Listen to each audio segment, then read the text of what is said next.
이렇게 얘기를 하는 것이다. 그러니까 에베소서는 회람서신이에요. 에베소 교회뿐만 아니라 여러 교회들이 함께 읽었다. 에베소 교회가 받아가지고 다른 교회에게 돌려서 봤다. 회람서신이다. 이해하시겠죠? 그래서 제가 성경을 강론하면서 상식입니다 그런 걸 꼭 알아두는 게 좋아요. 이렇게 메모했다가 아무것도 모르고 가만히 있으면 안 되잖아요. 누가 물어보면 회람서신이라는 것은 이렇게 돌려보는 거구나. 그게 회람서신이다. 오늘 본문은 14절까지 읽었는데요. 이건 보통 서론 그럽니다. 서론. 서신, 편지잖아요. 서신이란 말은 편지, letter, 편지예요. 그래서 우리가 편지 쓸 때 보면 첫인사, 끝인사가 있잖아요. 그래서 오늘 본문 1절, 2절은 첫인사고 그 다음에 6장에 가서 끝날 때 보면 또 마지막 인사가 있어요. 그래서 이게 서신, 편지의 형태다. 이게 굉장히 중요하죠. 우리가 설교를 들을 때도요. 서론을 놓치면요. 안 돼요. 우리가 책을 볼 때도 반드시 서문을 잘 보셔야 됩니다. 어떤 책이든지 서문을 잘 읽어봐야 돼요. 이 책을 왜 쓰게 됐는가. 그래서 서문을 그냥 띄워놓고 확 넘어가면 그 내용이 그 중간에 들어가도 이게 잘 사도 바울의 사도권에 대한 시비가 있었어요. 그러니까 사도 바울이 복음을 전해도 안 믿어요. 왜냐하면 당신을 누가 사도로 세웠냐 이거예요. 그 사도권에 대한 시비가 굉장히 컸어요. 그 당시는. 그러니까 지금 사도 바울이 에베소 교회 물론 본인이 개척한 교회지만 모든 성도들이 다 사도 바울을 대면했던 건 아니거든요. 그러니까 편지로 감옥에서 보내면서 내가 누군가를 먼저 오픈하는 거예요. 내가 어떻게 해서 사도가 됐는가. 굉장히 중요하잖아요. 우리가 대화를 할 때 그 사람에 대한 간증을 들으면 대화 밝힌 거다. 자, 1절 보세요. 굉장히 중요해요. 1장 1절 시작. 하나님의 뜻으로 말미암아 그리스도 예수의 사도된 바울. 거기다 줄거세요. 사도 바울의 서신에서 항상 볼 수 있는 표현. 하나님의 뜻으로 말미암아 그리스도 예수의 사도된 바울. 네. 그 다음에 우리 로마서 가보죠. 여러 군데 많아요. 몇 군데만 찾아보겠습니다.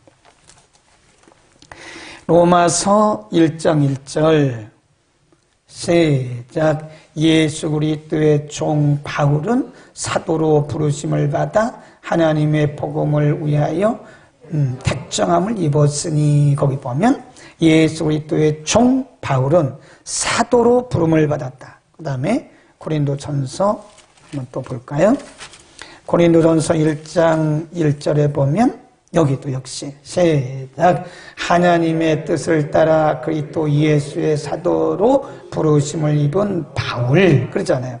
하나님의 뜻을 따라 그리스도의 사도로 부름을 받은 그러니까 사도 바울은 자기가 사도가 된 것이 자기의 능력도 아니고 자기의 의지도 아니다. 고린도후서 1장 1절에 보면 하나님의 뜻으로 말미암아 그리스도 예수의 사도된 바울 그래요. 그러니까 사도 바울은 그의 서신 대부분에서 모든 그의 서신의 서론에서 인사해서 자기를 소개하면서 나는 나의 나된 것은 하나님의 뜻이다.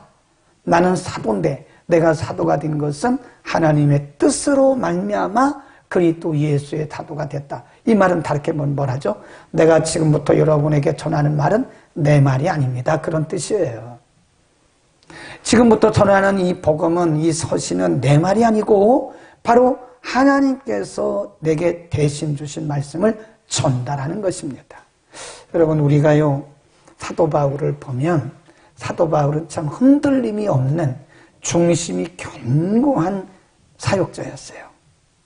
사도 바울이 가면 매국노라는 사람도 있었고 이단이라는 사람도 있었고 저 옛날 저 사람 죄인이었다는 사람도 있었고 별 사람 다 있어요. 감옥에 갇히기도 하고 매를 맞기도 하고 사람들에게 모욕도 당하기도 하고 그랬어요. 근데 그의 사역을 보면 그 중심이 흔들림이 없는 거예요. 왜 그렇죠? 내가 누군가를 알기 때문에 그래요. 누가 나를 사도로 부르셨는가를 믿었기 때문에 그런 겁니다. 우리 이거를 아이덴티티라고 합니다. 아이덴티티. 정체성. 굉장히 중요한 거예요. 내가 누군가를 아는 사람은 흔들린 성도가 예수 믿는다는 건 쉬운 게 아니에요. 예수 믿는 거는 하나님의 백성들로서 이 세상을 살아가는 것은 말 그대로 영적 전투, 영적 전쟁이에요. 그래서 spiritual warfare라고 그래요. 영적 전쟁. 영적 전쟁이라니까요. 그러니까 끊임없이 이 세상과 싸워야 되고 도전해놓는 세력들과 싸워야 되고 유혹으로부터 계속 싸워야 되고 그럼에도 불구하고 우리가 이 성도로서의 삶을 끝까지 살 수 있는 것은 내가 누군가에 대한 정체성. 굉장히 중요해요. 내가 누군가에 대한 정체성을 반드시 그러니까 우리가 아이들에게 뭐 공부만 잘하라고 하지 말고요. 그 아이들에게 정체성을 알려줘야 돼요. 내가 누구냐. 내가 누군가에 대한 정체성을 자꾸 알려줘요. 그러니까 애들이 내가 보니까 학원 다니라고 정신없어가지고 그거 알 시간이 없을 것 같아요. 학교 공부도 힘들지. 학원을 뭐 2개, 3개 가지고 언제 자기를 생각해 볼 시간이 있겠습니까? 애들이. 그러니까 그런 게 중요한 게 아니라 공부를 조금 못해도요. 내가 누군가에 대한 정체성을 자꾸 알아가도록 자꾸 옆에서 이렇게 조언해주고 도와줘야지. 그러니까 보니까 많은 젊은 아이들이, 청년들이 꿈이 없어요. 제가 보니까. 어떻게 해서든지 취업만 하면 되는 거예요. 취업하기 위해서 우리가 태어났습니까? 아니잖아요. 물론 취업도 하나의 수단이긴 하죠. 우리가 이 땅에 살아가는데 수단이기도 합니다. 그러나 우리가 공부하는 것이 취업을 위한 것이라면 다시 생각해 봐야 돼요. 물론 우리가 공부하고 나서 취업을 해야 되죠. 그러나 취업 자체가 목적이 아니라니까요. 그건 수단이래요, 수단. 그러니까 아이들이 이렇게 보면 정체성이 없는 거예요. 내가 누군가. 그래, 그런 정체성이 없으니까 꿈이 생길 리가 있습니까? 네. 이 비전이 있어야 되는데, 꿈이 있어야 되는데, 이 꿈이 약하다는 거죠. 우리의 부모된 우리들의 책임은요, 아이들에게 자꾸 정체성을 발견하도록 뒤에서 조언을 해주고, 우리가 그 아이들이 정체성에 눈을 뜨도록 우리가 자꾸 얘기를 해줘야 돼요. 기도하고. 네. 목사인 저는 여러분에게 정체성을 자꾸 말해야 됩니다. 여러분이 누군가에 대한 정체성을 자꾸 말해줘야 돼요. 그래야 이 죄 많은 세상, 유혹 많은 세상 가운데서 우리가 세상을 이겨나갈 수 있는 거지. 그 일시적으로, 일회적으로 은혜 받아가지고는 안 돼요. 일회적으로 은혜 받는 것은 수액 한 방 받는 거나 똑같은 거예요. 꾸준히 내가 그리스도 안에서 내가 누군가를 알고 지속적인 은혜 가운데 살아가야 되지. 네. 그런 겁니다. 그래서 내가 누군가를 말씀했고요. 그 다음에 3절 보죠. 3절. 바울이 하나님 앞에 감사의 찬송을 드립니다. 3절. 찬송을 이루다. 하나님 곧 우리 주 예수 그리스도의 아버지께서 그리스도 안에서 하늘에 속한 모든 신령한 복으로 우리에게 복 주셨다. 지금 사도 바울의 감사의 내용이 뭐냐? 찬송하면서 감사하는 내용이요. 하나님이 주신 복. 그게 무슨 이 땅에 먹고 마시는 그런 복이 아니고 신령한 복. 네. 여러분 이 복을 잘 알아야 됩니다. 우리 잘못하면 이 세상에서 먹고 마시고 잘 살고 잘 먹고 이것이 복인 줄 아는데 물론 그것도 복은 복이죠. 근데 성경이 말씀하는 복은 그런 복보다도 그건 이 세상에서 누리는 거지만 신령한 복. 그리스도 안에서 우리에게 주시는 신령한 복이 무언가를 알아야 된다니까요. 그래서 가끔 이 비기독교인들 중에서 우리 기독교를 기복종교라고 말하는 사람들이 많아요. 제가 봐도 이렇게 봐도 기복적인 경우가 많아. 그러니까 보니까 막 축복해 주옵소서 이런 얘기를 많이 해요. 물론 우리가 복을 많이 받아야죠. 네. 복을 받아. 근데 복이 뭐냐? 이 복의 개념이 뭐냐는 거예요. 근데 우리가 대체로 보면 우리의 복의 개념이 건강의 복, 물질의 복, 승진의 복 이런 거를 복이라고. 물론 그것도 복은 복이죠. 그런데 오늘 본문이 말씀하는 복은 그걸 얘기하는 게 아니래요. 그러니까 우리가 그런 것, 이 세상에 잘 먹고 잘 살고 잘 되고 이런 복만 생각하면 정말 우리가 어려운 상황에서는 감사를 못해요. 어려운 상황 속에서는 절망하게 되고 또 원망하게 되는 거예요. 어려운 상황, 위기적 상황 속에서도 감사할 수 있다고 하는 것은 신령한 복이 무엇인가를 깨달은 사람이 할 수 있는 거예요. 그래서 이 본문에 보면 3절에서 하나님을 찬송하면서 뭐라고 감사하고 찬송하고 있느냐면 그리스도 안에서 우리에게 주신 신령한 복을 주셨다. 하나님께서 그리스도 안에서 우리에게 아주 영적인, 신령하다 그 말은 영적인 복을 주셨다. 그 영적인 복의 내용이 뭐냐? 거기 보세요. 4절. 뭘로 시작하죠? 곧 그러잖아요. 곧. 이게 뭐예요? 설명하는 거예요. 그리스도 안에서 하나님이 우리에게 주신 신령한 복이 뭐냐? 곧 이 말은 그 복의 내용을 설명하는 거예요. 4절 시작. 곧 창세전에 그리스도 안에서 우리를 택하사 우리로 사랑 안에서 그 앞에 거룩하고 흠이 없게 하시려고 그 기쁘신 뜻대로 우리를 예정하셨다. 4절에 보면 택하셨다. 5절에 보면 예정하셨다. 그랬어요. 네. 그러니까 지금 많은 사람들 가운데서 이 세상에 사람이 얼마나 많습니까? 그런데 사도 바울이 영적인 눈, 신령한 눈이 열려서 보니까 이 세상에 먹고 마시는 그보다 더 근본적인 본질적인 복이 있는데 하나님의 자녀가 됐다는 거예요. 수많은 사람들 가운데서 특별히 뽑아서 하나님의 자녀가 된 이것이 얼마나 큰 축복이냐, 얼마나 큰 복이냐, 이거 감사하고 있는 거예요. 아멘. 이게 영적인 복입니다. 가장 근본적인 본질적인 거 이거. 여러분, 우리가 아무리 이 세상에서 뭐 잘 먹고 건강하고 오래 살고 장수해도요, 우리가 하나님의 자녀가 아니면 그렇게 살다 지옥 가는 거예요. 그래 살다 지옥 가는데 그게 복이라고 봅니까? 그게 무슨 복입니까? 그 복이 아니죠. 어떻게 보면 악이죠. 악. 독이죠. 독. 네. 예수 그리스도를 믿지 않고 우리가 이 땅에서 누리는 것은 어떻게 보면요, 독이에요. 독. 그런 것 때문에, 그런 것들 때문에 믿음의 눈이 가려져 가지고 그렇게 죄악 가운데 살다가 지옥 불구덩이 딱 빠지는 거 아닙니까? 그러니까 그 독이죠. 그러니까 지금 사도 바울이 제일 먼저 이 감옥에서, 그것도 감옥에서 에베소 교회 성도들에게 복음을 전하면서 서신을 보내면서 하나님 앞에 그렇게 감사했던 것은 바로 그리스도 안에서 우리에게 신령한 복을 주셨는데, 그 신령한 복이 뭐냐? 우리를 그리스도 안에서 창세전에 우리를 택하시고 예정하시고 부르셨다고 하는. 아멘. 여러분, 우리가 시험 봐가지고 하나님의 자녀가 되면요, 저도 별로 자신이 없습니다. 예? 예를 들어서 영어, 수학, 국사, 국어, 과학, 이런 시험을 봐요. 너무 어렵다 그러면. 그러면 우리 국어 시험만 봅시다. 한국 사람이니까. 우리 국어 시험 봐가지고 하나님의 자녀 된다면 우리 가운데 저도요, 자신 없어요. 말은 하지만 이게 우리 국문법 모릅니다. 예. 모른다니까요. 잘 모른다니까요. 받침도 딱 틀리잖아요. 여러분 글 쓰는 거 보면 틀리대. 여기 책, 성경 읽는 것도 보니까 틀리게 있대.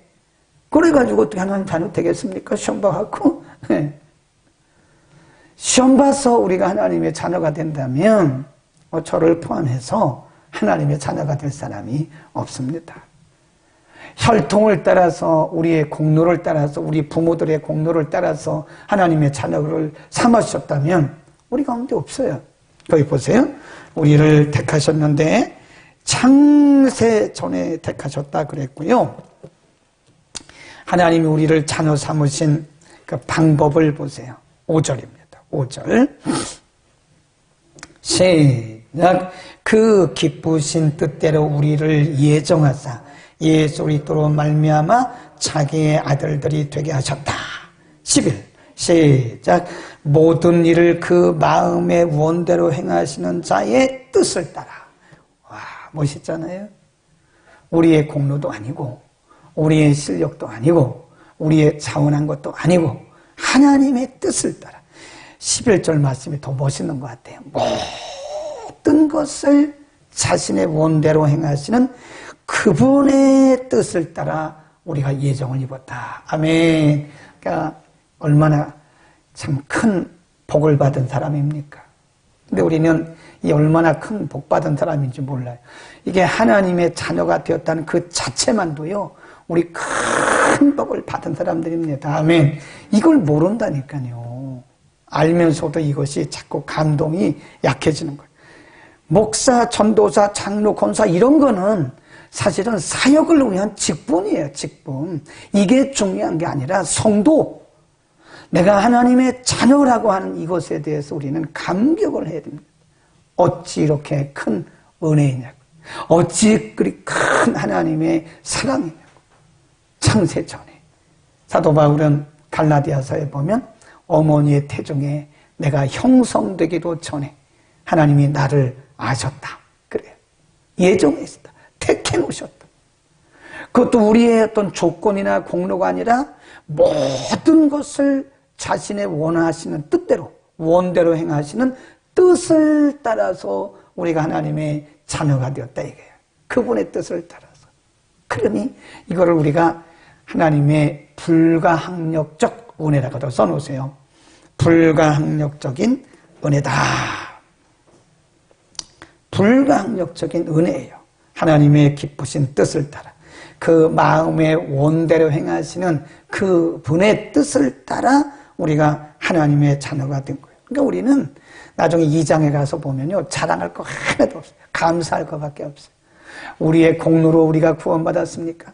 우리의 노력으로 우리가 하나님 자녀 되었습니까? 아니거든요.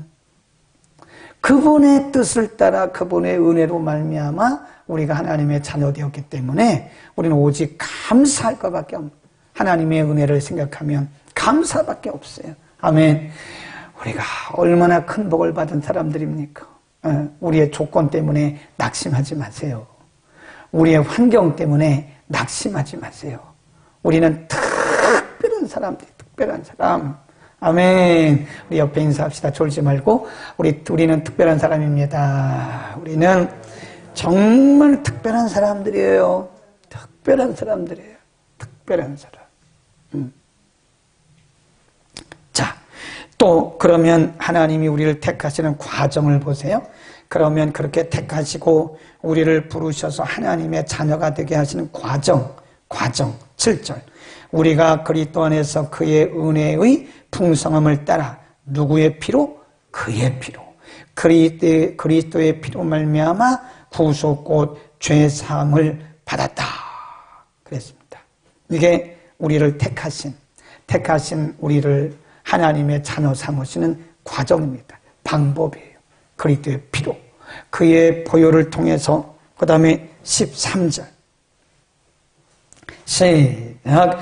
그 안에서 너희도 진리의 말씀 곧 너희의 구원의 복음을 듣고 그 안에서 또한 믿어 약속의 성령으로 인치심을 받았다. 성령이 인치셨다. 그러니까 말씀을 통해서 우리에게 구원의 확신을 주세요. 그리스도께서 우리를 위해서 죽으셨고 그 다음에 복음을 통해서, 말씀을 통해서 그걸 믿게 하세요.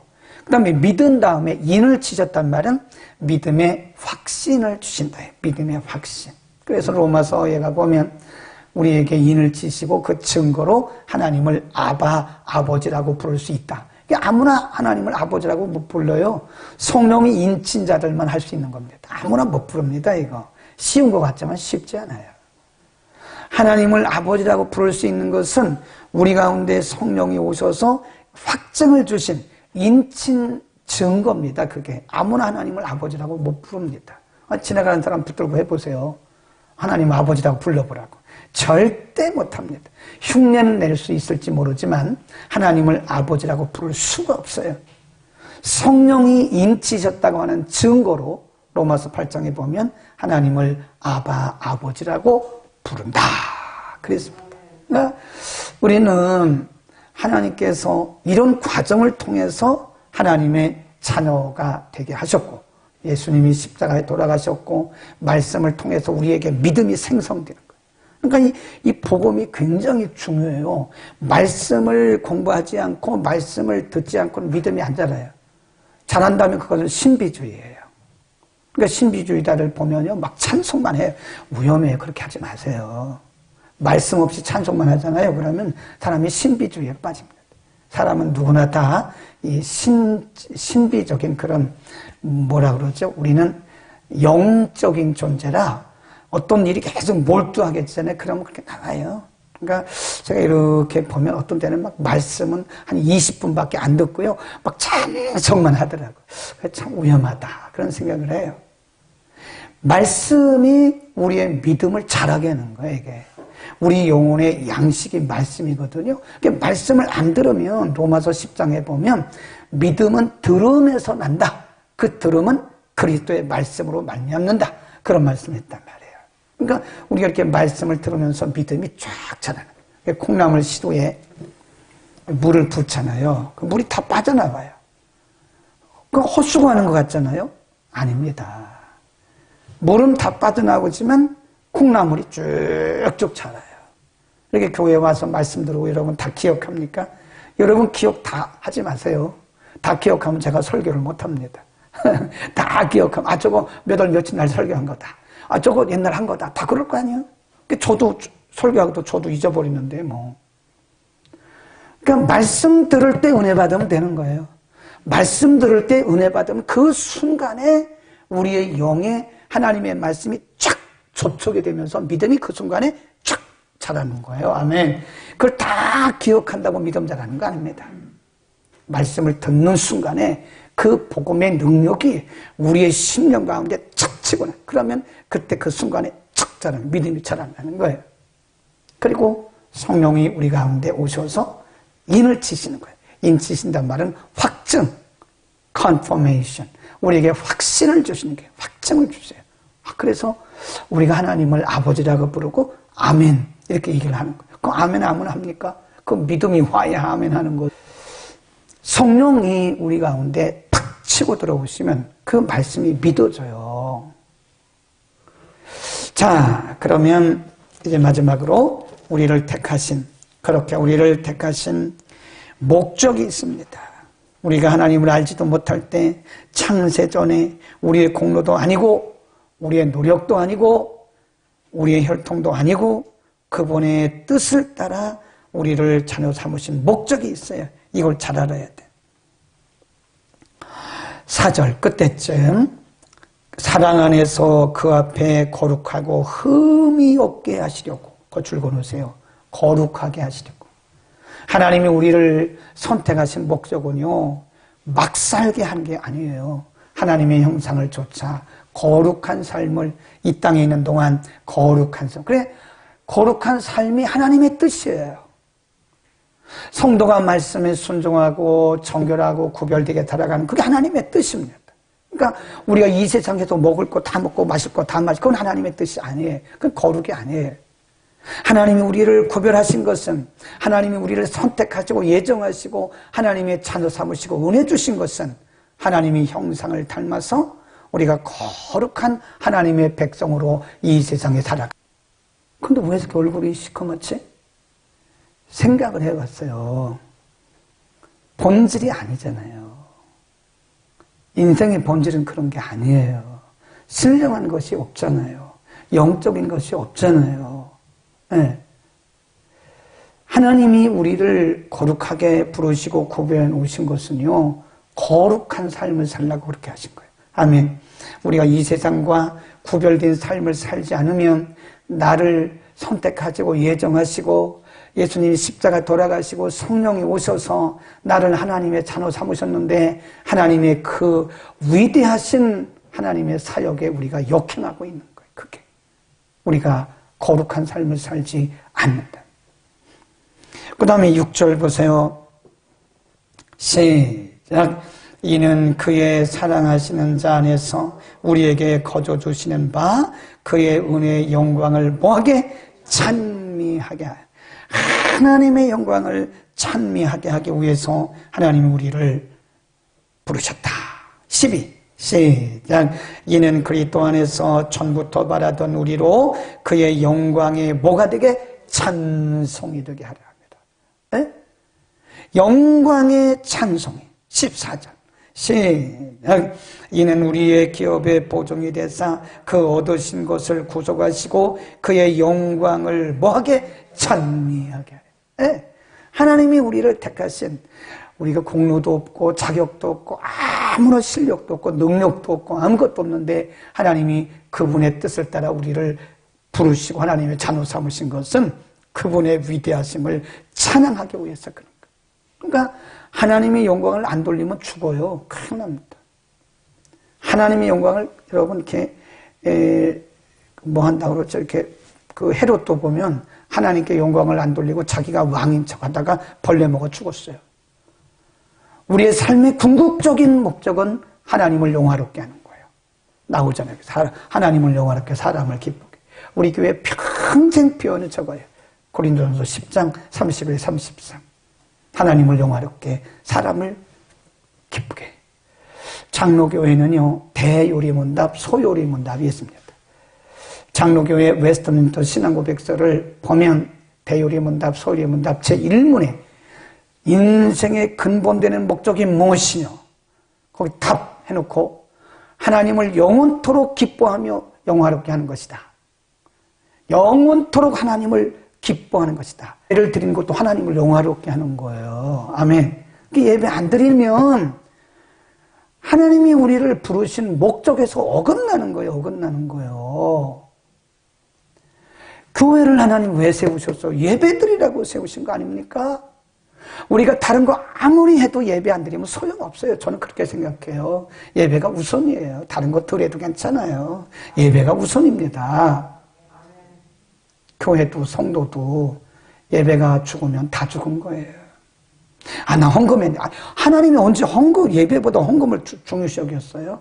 물론 이 헌금도 예배 중에 하나지만 신령과 진정으로 예배는 안 드리고 헌금, 하나님이 뭐 가난하십니까? 하나님 뭐 언제 돈 달라고 그랬어요? 예배가 중요해요. 예배가 하나님을 영화롭게 하는 방법이에요. 예배를 뭐 그냥 소홀히 여기고 예배를 안 드리고 예배를 대충 드리면 안 돼요. 우리의 삶의 목표가 예배를 드리기 위해서 있는 거예요. 아멘. 하나님이 우리를 생명 주시고 먹여 주시고 입혀 주신 것은 예배 드리라고.